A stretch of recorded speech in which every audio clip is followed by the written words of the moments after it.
নমস্কার বন্ধুরা, আজকের আবারও চলে এসেছি রান্নাঘরে। আজকের আমি নিয়ে এসেছি, দেখুন এখানে আবারও মুরগির ঝাল। তো এখানে খুব সুন্দর করে ধুয়ে বেছে কেটে নিয়েছি, একদম ছোট ছোট পিস করেছি। এই যে দেখুন।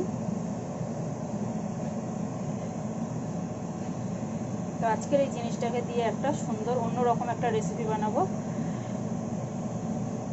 তো দেখুন এখানে নিয়েছি আদা কুচি, বেশ লম্বা লম্বা করে কুচি নিয়েছি, সরু সরু করে। এখানে নিয়েছি রসুন কুচি, তলায় ঢাকা পড়ে গেছে। আর এখানে আছে পুরো একটা রসুন গোটা, তার মধ্যে যতগুলো কোয়া ছিল সবটা। আর এখানে নিয়েছি একটা ছোট গাজর, একটা আলু, সবগুলোকে এইভাবে দেখুন ছোট ছোট করে কেটে নিয়েছি, একদম ছোট ছোট। আর এখানে নিয়েছি কাঁচা লঙ্কা ঝালের জন্য, এটা কিন্তু খুব ঝাল লঙ্কা, 4-5টা নিয়েছি।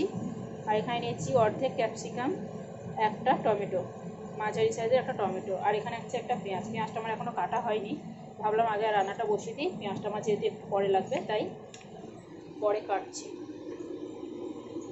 আর সাথেও আছে ধনেপাতা। এখানে দিয়ে দিলাম অল্প পরিমাণে তেল।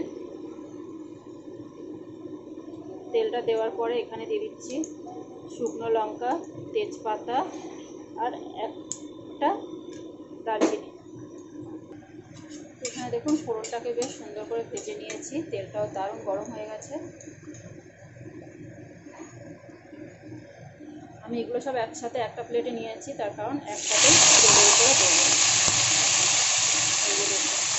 এখন খুব সুন্দর করে আলু আর ঝালটাকে আদা রসুনের সাথে ভালো করে ভেজে নেব। আলুগুলো সেদ্ধ হয়ে যাবে, এরকম করেই ভাজবো। গ্যাসটাকে মিডিয়ামে রাখবো। তো এখানে দেখুন বন্ধুরা, কাঁচা অবস্থায় কিন্তু বেশ কিছুক্ষণ নাড়াচাড়া করে নিয়েছি। আর কতটা তেল আর জল বেরিয়ে গেছে দেখুন। এখন আমি এখানে সামান্য নুন আর 1 চিমটি হলুদ দিয়ে দেবো। আর কিন্তু কোনো বেশি মশলা আমি দেবো না, কালার তো করবো না, ওই জন্য আমি বেশি কিছু দিচ্ছি না। সামান্য 1 চিমটি হলুদ, মানে হ্যাঁ, এই যে নুনটা পরে অবশ্যই দেবো, এখন হালকা করে দিলাম।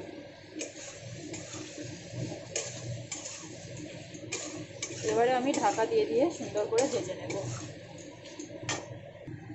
এখানে দেখুন বন্ধুরা কতটা তেল বেরিয়েছে, আলুটালু কিন্তু সেদ্ধ হয়ে গেছে। আমি এবার এখান থেকে একটু তেল তুলে ফেলে দেবো, নয়তো তরকারির মজাটা অনেকটাই কমে যাবে, কারণ তেল তেলে হয়ে যাবে। এখানে দেখুন বন্ধুরা আমি কিন্তু সব তেলটাই প্রায় তুলে ফেলে দিয়েছি।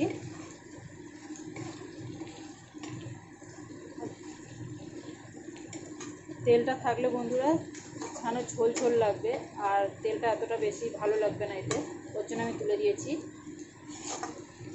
আর এখান থেকে কিন্তু একটা দারুণ সুন্দর গন্ধ বেরোচ্ছে। কাঁচা আদা রসুন যে দিয়েছি না এর মধ্যে, যে ভেজে ভাজছি এর সাথে, দারুণ একটা গন্ধ বেরিয়েছে বন্ধুরা। এখানে দেখুন একটু নুন, চিনি, গোলমরিচ গুঁড়ো, সামান্য একটু ধনে জিরে গুঁড়ো আর একটু গরম মশলা। এখানে কিন্তু কালার করার জন্য আমি কিছু দিইনি, আর কালার করব না আমি। একদম সাদা হওয়ার থেকে সামান্য একটু অন্যরকম কালার, এই যে দেখুন এরকম একটা কালার আসবে। আর তারপরে যে সবুজ লাল যে সবজিগুলো পড়ছে, ওটাতে আরও বেশি সুন্দর দেখাবে। আমার মনে হয় না এরকম করে রান্না আগে কেউ করেছে, ছাল মুরগির ছাল দিয়ে। যদি কেউ করে থাকে তো কেমন হয়েছে আর আমারটা কেমন হয়েছে অবশ্যই একবার কমেন্ট করে জানাবেন।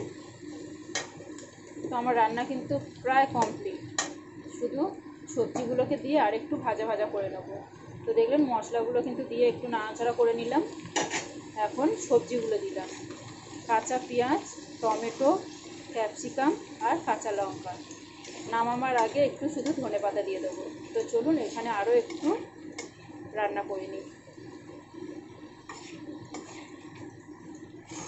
গ্যাসটাকে এই সময় একদম কমিয়ে দিচ্ছি, আর সবজিগুলোকে ঠিক রাখতে হবে।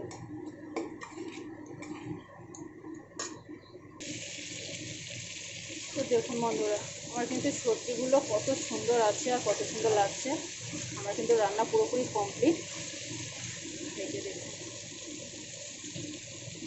সবজির পুরো কাঁচা গন্ধটা চলে গেছে, আর এই মুহূর্তে এত সুন্দর একটা স্মেল আসছে বন্ধুরা, কী বলবো, আমি আর কথা বলতে পারছি না, আমার জাস্ট মুখে জল চলে আসছে। এই রান্নাটা আমি অনেকবার করেছি, যতবার করেছি সত্যি বলছি, আপনার এই রান্নাটা যে কোনো জিনিসের সাথে আপনি ভালো ভালো খাবারের সাথে খেতে পারেন, মানে পোলাও, পরোটা, যে কোনো খাবারের সাথে। দারুণ একটা টেস্টি রেসিপি, একবার হলেও বাড়িতে ট্রাই করবেন আমার কথা শুনে। দেখুন দিয়ে দিলাম ধনে পাতাটা, দিয়ে বেশ নাড়াচাড়া করছি। এবার আমি গ্যাসটা অফ করে দিলাম।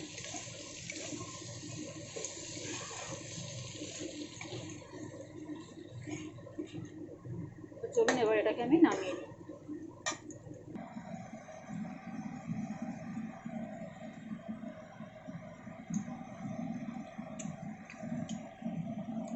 ভীষণ ভালো হয়েছে বন্ধুরা, আমি আর লোভ সামলাতে পারিনি, তো খেয়ে নিয়েছি, ভীষণই ভালো হয়েছে।